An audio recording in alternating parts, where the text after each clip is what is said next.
Bonjour, je m'appelle Philippe Silberzan, bienvenue dans mon podcast Survivre et prospérer dans un monde de surprises.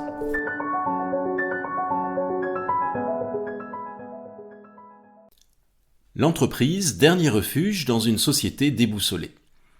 L'entreprise, c'est l'institution que nous adorons détester, surtout en France. Pourtant, dans une société déboussolée, en plein bouleversement, c'est la seule institution qui fonctionne encore à peu près bien.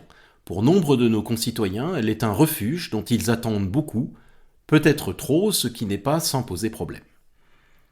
À la fin du IVe siècle, l'effondrement de l'Empire romain crée un vide politique qui ouvre une période d'incertitude et de bouleversement en Europe. Le continent sombre dans l'anarchie. L'Église catholique est la seule institution solide qui subsiste. C'est vers elle que se tournent ceux qui veulent un peu d'ordre.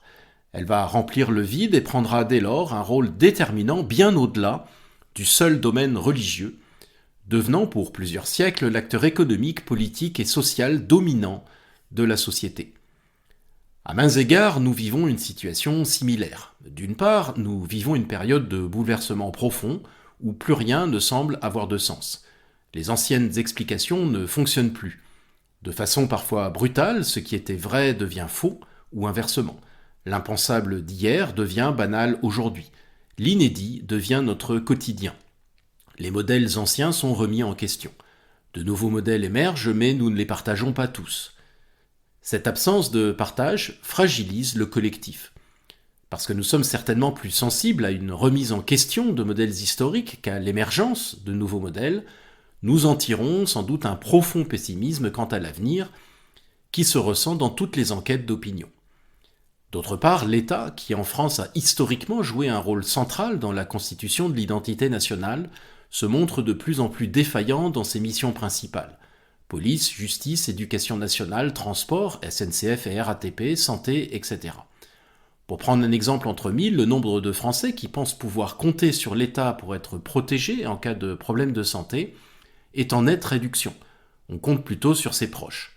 La défiance envers les institutions publiques et envers le monde politique, sauf peut-être celui de l'échelon local, dont on attend pourtant beaucoup, est désormais la marque de la société française, traduisant une relation d'amour-haine malsaine. Les émeutes récentes, avec leur destruction considérable, qui viennent après celle des Gilets jaunes et les manifestations contre les retraites, elles aussi très violentes, peu empêchées et peu punies, ont durement mis à mal la crédibilité d'un État protecteur. Dans ce contexte, les entreprises sont dans une bonne santé insolente. Elles sont les dernières institutions qui fonctionnent. Ce n'est certes pas l'image que nous en avons nécessairement. On nous les décrit comme victimes de la grande démission, affligées de bullshit jobs et dénuées de sens en raison de leur obsession du profit quand elles ne sont pas accusées de détruire la planète. Comme toutes les institutions, elles n'échappent pas à l'ambiance délétère générale qui veut qu'aucune ne soit épargnée. Mais ces critiques sont largement le fait des élites cléricales, car quand on regarde la réalité loin des médias, une autre réalité se fait jour. Pour beaucoup de nos concitoyens, les entreprises sont en effet un refuge. 70% des Français affirment en avoir une bonne image. C'est ce que montre le baromètre réalisé en novembre 2022 pour Elab, pour l'institution de l'entreprise et dévoilé par les Échos. La plupart des gens que je rencontre sont plutôt contents et fiers de travailler dans leur entreprise, même si, bien sûr, ils peuvent être par ailleurs critiques sur tel ou tel aspect. Pour eux, l'entreprise est un lieu de cohérence dans un monde qui n'en a plus beaucoup, un lieu qui fonctionne dans un monde qui semble ne plus fonctionner, un lieu ancré dans la réalité quand le spectacle politique en semble totalement déconnecté. Un lieu finalement relativement paisible, même s'il n'est pas, bien sûr, une promenade de santé, dans un monde de violence verbale, voire physique. Un lieu, enfin, qui a un sens, où l'on peut voir les conséquences de ce que l'on fait, avec des règles établies et relativement claires, dans un monde qui, encore une fois, semble ne plus en avoir. Alors, non pas que la grande démission, les bullshit jobs, le burn-out et les désengagements n'existent pas, bien sûr, mais il semble largement confiné à quelques grandes entreprises. Et donc l'entreprise est devenue comme l'Église à la fin de l'Empire romain. Elle est la seule qui fonctionne encore relativement bien. Elle est la seule à produire du sens. Quand, après plusieurs semaines de dysfonctionnement, l'État s'est révélé incapable de fournir des masques au printemps 2020, il a finalement accepté de laisser la grande distribution s'en occuper. Résultat, en 10 jours, les Français avaient des masques. Cette bonne santé de l'entreprise n'est pas sans poser problème cependant.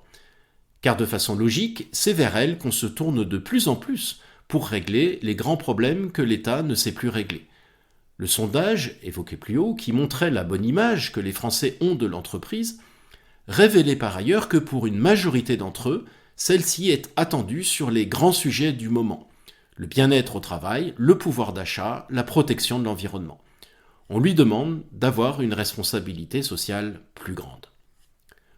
D'où un paradoxe. D'une part, l'entreprise est diabolisée par certaines élites, bien qu'elle soit aimée par la population en général, et d'autre part, on lui en demande toujours plus, en raison de la défaillance des autres institutions, notamment publiques. Or, confier toujours plus de tâches à l'entreprise dispense de réformer ces institutions. Du coup, celles-ci continuent à se détériorer, ce qui accentue encore le besoin de recourir aux entreprises. Cette situation n'est pas saine pour 2 raisons.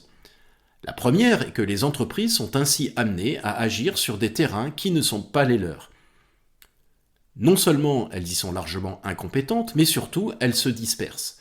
Or, comme le rappelait Peter Drucker, la société a besoin d'organisations performantes.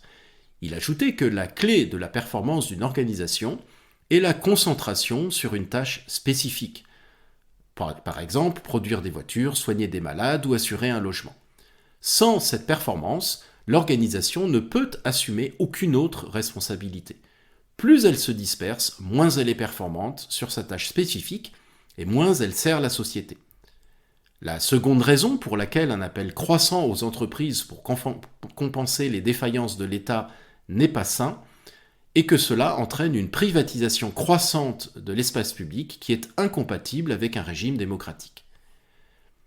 Alors si l'entreprise est le dernier lieu de cohérence dans une société dont les autres institutions sont fragilisées, elle peut être victime de son succès. Il a fallu des siècles au pouvoir politique européen pour se reconstruire face à l'Église, dont le monopole du pouvoir a conduit à de nombreux excès. Chacun perçoit les dangers d'un monde régi par les entreprises face à un pouvoir politique affaibli, et les risques pour celle-ci et pour la société qu'elle s'égare sur des terrains qui ne sont pas les leurs. La solution aux problèmes actuels ne réside donc pas dans une exigence toujours plus grande envers elle, mais au contraire dans une réforme de l'État. Autrement dit, que l'État cesse de se défausser sur les entreprises. Elles vont bien, leur vie n'est pas facile, fichons-leur la paix, ne commettons pas l'erreur de leur en demander plus ou de leur laisser plus de place. C'est à l'État de se réformer, la société en a besoin et vite. Merci de votre attention, vous pouvez retrouver cette chronique et bien d'autres sur mon blog www.philippe-silberzan.com. À bientôt.